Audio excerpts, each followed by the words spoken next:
Welcome to the ExoDexa Podcast. I am one lucky gal today. I'm Dr. Leah Haynes, and I am here with Nolan Bushnell and Thomas Kalinske. So I'm with the godfathers of the video game world here.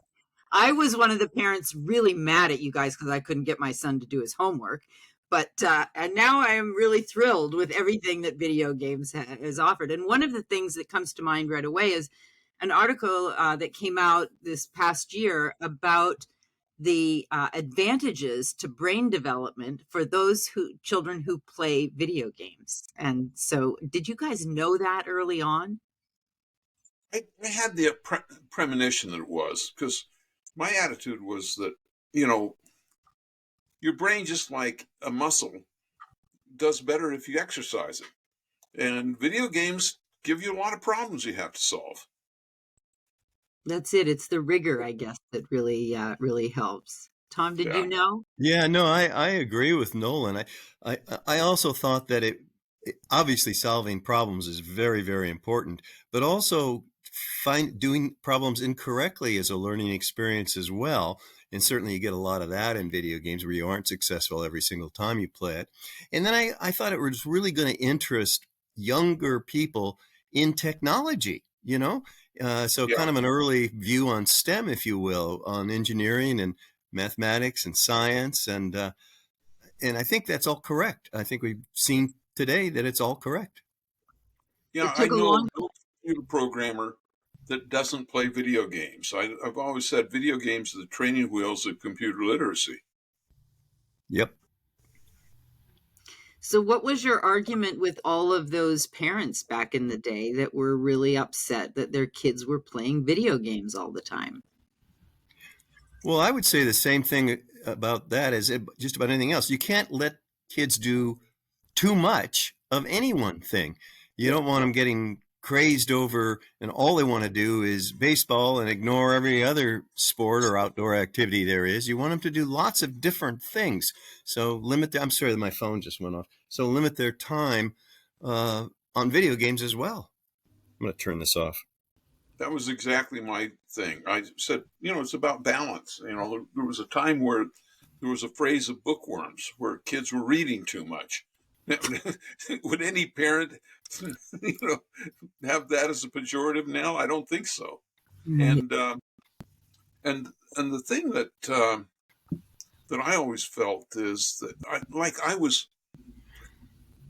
I didn't like Grand Theft Auto and the really violent things that sort of taught antisocial behavior. And that was the part where I agreed with some of the naysayers. Oh, I'm so happy to hear that, because there aren't many people inside the game industry who will voice that. Where are you on this one, Tom? Yeah, I know. I agree with that. Although the thing that I was, by the way, people used to, when the books first became available due to the Gutenberg printing press, people were concerned, the kids are reading too much. Then the comic books came along, comic books are terrible, they're reading too many comic books. Then the radio came along, they're listening to the radio too much. And then TV came along, they're only watching TV. So every new technology has the naysayers that say it's harmful. But I did, in terms of the video game industry, I felt that we needed to be more than a G-rated product, frankly. I felt that if we wanted to expand the industry, we had to get older players, teens, college age, and older. And that's why we did a lot of sports titles, and we did do some fighting titles like Streets of Rage. I didn't do GTA, but I did others.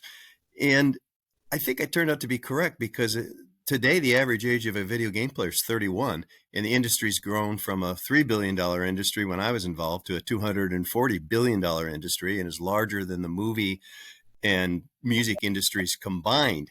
And so instead of being just G-rated, we had to be more like Paramount. We had to have G-rated, PG-rated, PG-13, and R-rated product in order to attract a broader audience.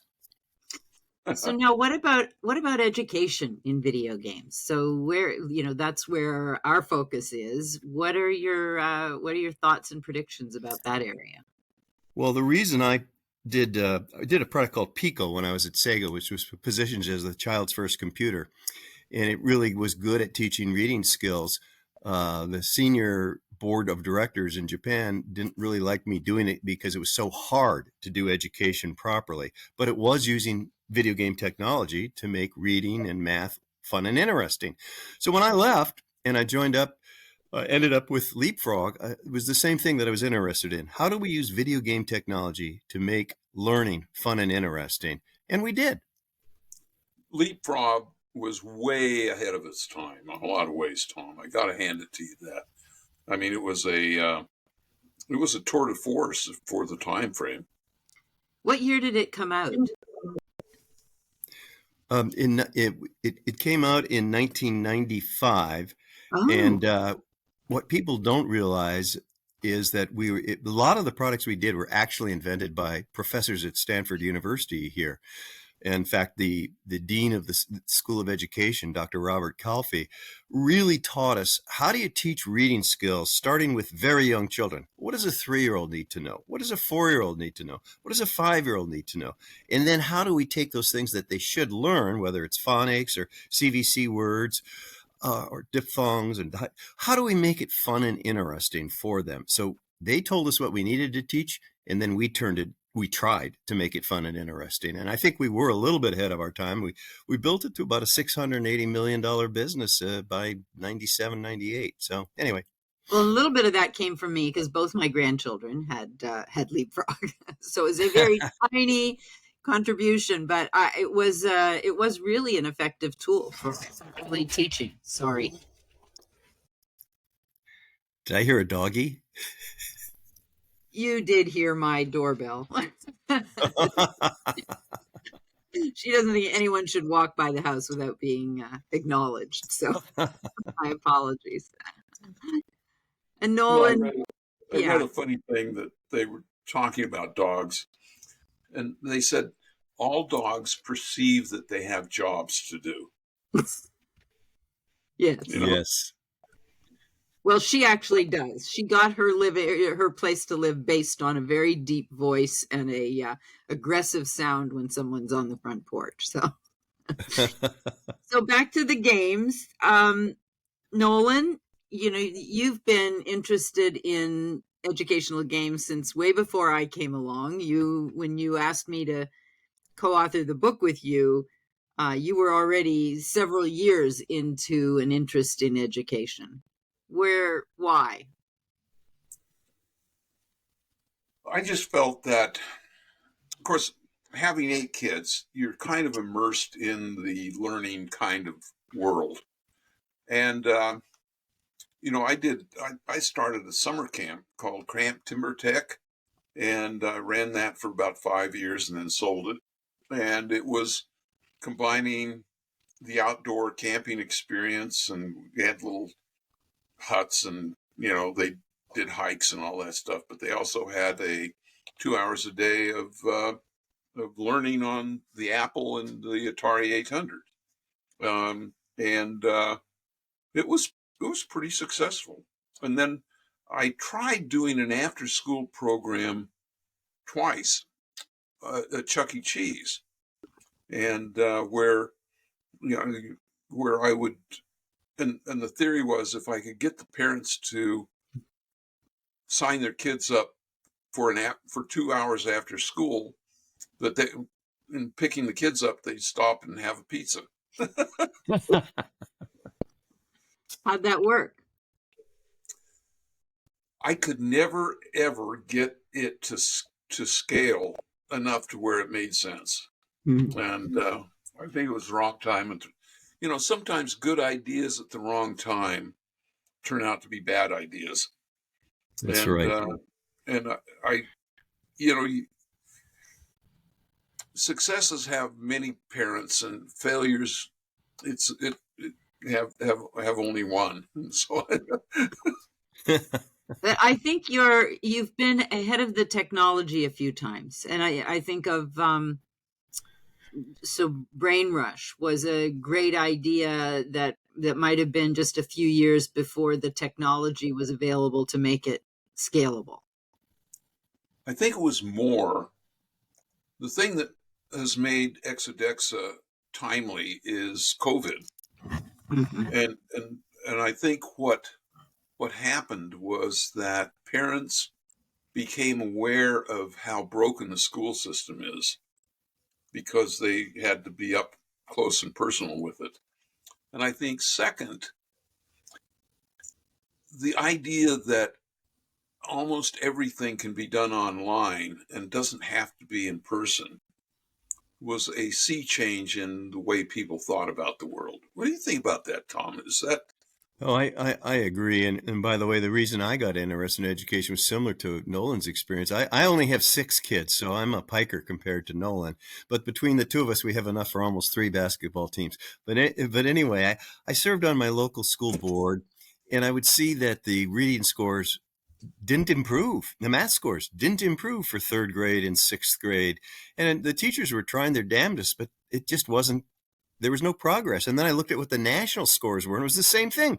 For 30 years, according to the NAEP scores, reading hadn't improved, math hadn't improved. Didn't matter what grade level you were looking at. There was no improvement. So something, and it was poor. I mean, it was 60% not reading at grade level, that kind of thing.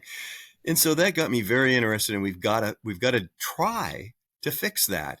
And so we did it again at Leapfrog. And then I was involved with some other companies, that Knowledge Universe, which was the parent company that Mike Milken and Larry Ellison founded. We did preschools across the country to try to improve preschool learning. We did curriculum companies like Nobel Education and other things, all of which were using technology in new and interesting ways to make learning, as I said earlier, more entertaining, frankly.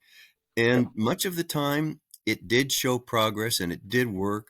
I still think we have an awfully long way to go, because all the things that I did didn't touch half the population, much less 100% of the population. So we need to do a lot more. And so I'm really happy with what Nolan and you are doing. I mean, it's a wonderful mission. I've often wondered. Oh, and incidentally, the test scores didn't move, totally independent of how much the school system paid per student. Right. It was money independent, and there's almost no business outcome that has that characteristic, that's money independent. Usually you got, sometimes you got a little improvement, sometimes you got a lot, but you got some. Didn't happen in the schools. I mean, like, I think California spends, I think the low ball is, $6,000 a student in Arkansas, and California is $11,000 per student. New York is $22,000. Things like that, and you say, "Whoa, something's wrong here." So clearly, we have to do some difference in methodology. Exactly.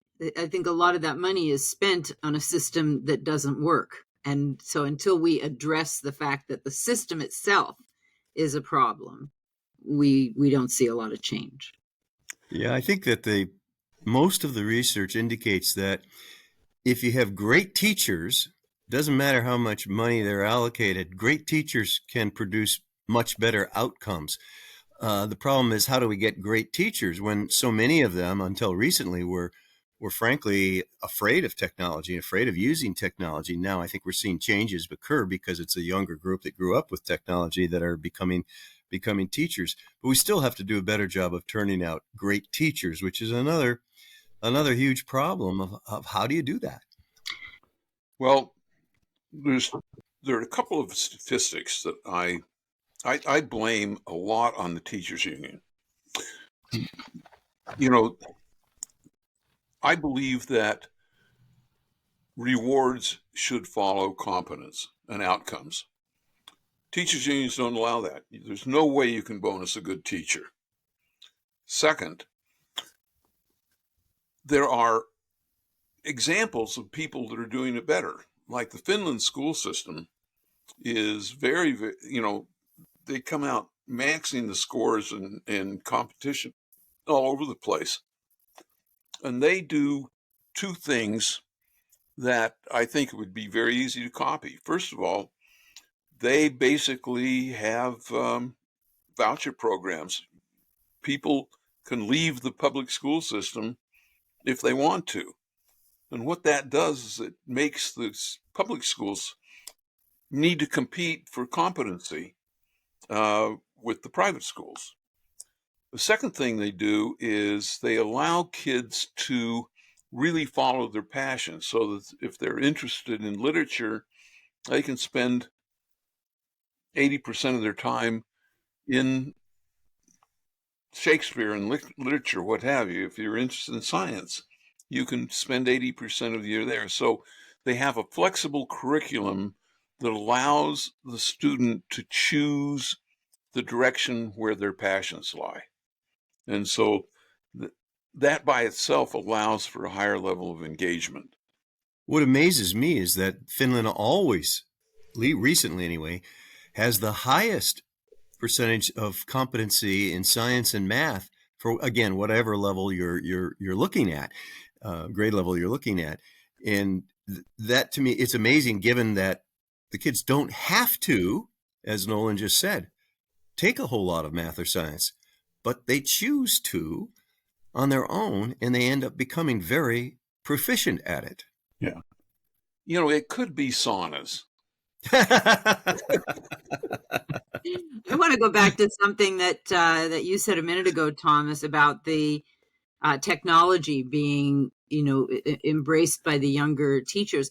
One of the things that I've heard, because we've had such a fall off. We had gained 300,000 teachers between 2015 and 2018, and we were starting to sort of have what we needed.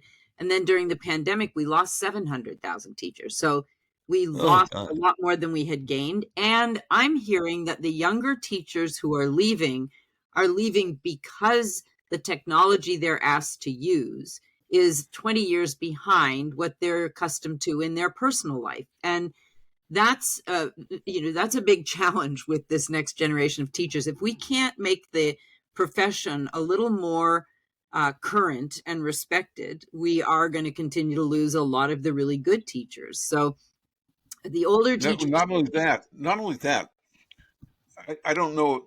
This is a statistics that I know from several years ago, so I know if it's current.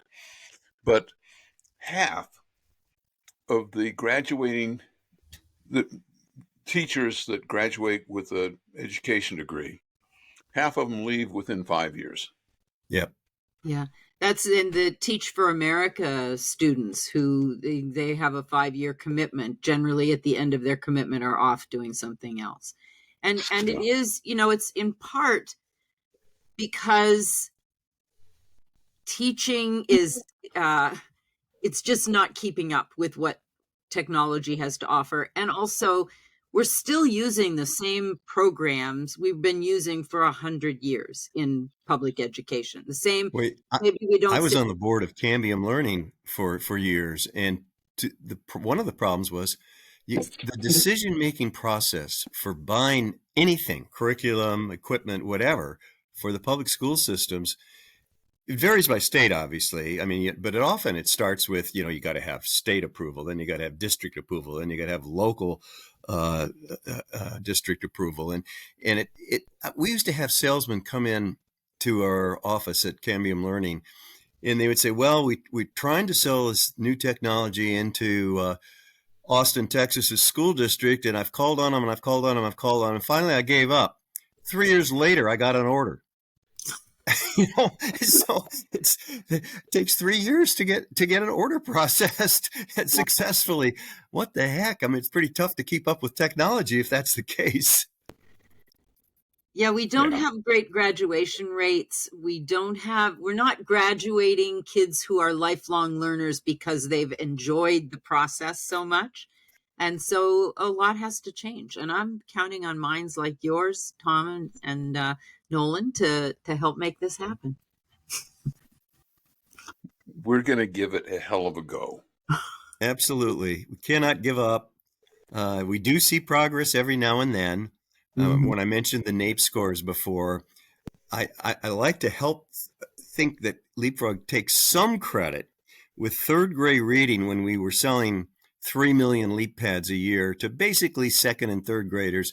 We saw a small bump in the reading store for the first time in 30 years. So, but the problem is it doesn't hold unless you keep up with the technology and offer new products that are just as fun and interesting, and curriculum that's fun and interesting.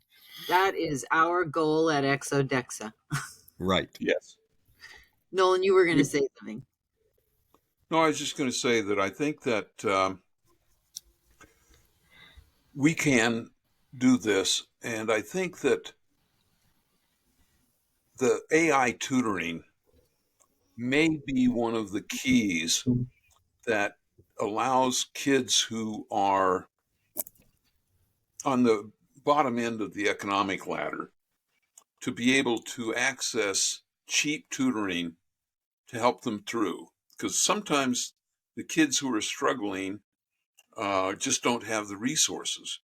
And now if we can drop the cost of tutoring by a factor of 10 or 20, all of a sudden that enables a whole bunch of other people. So I think that if we can put the proper guardrails on AI, that may be a singularity that can do a lot of things. I agree. Tom, thank you so much for joining us today. I think we've probably run out of time on this conversation, but maybe we can have you back again to talk. Oh, I'd love to. There's so much to talk about in this area, and it's so important. As we said earlier, we know we can do better, and we've got to keep trying. Well, and also, Tom, you've got the chops. I mean, I can't think of anybody that has done more to change education than you have from a technical standpoint. And so I'm just going to be struggling and trying to catch up. Oh, thank you so much. And some people say I've wasted more money trying than anybody else. Thank you both, and thank you out there for watching.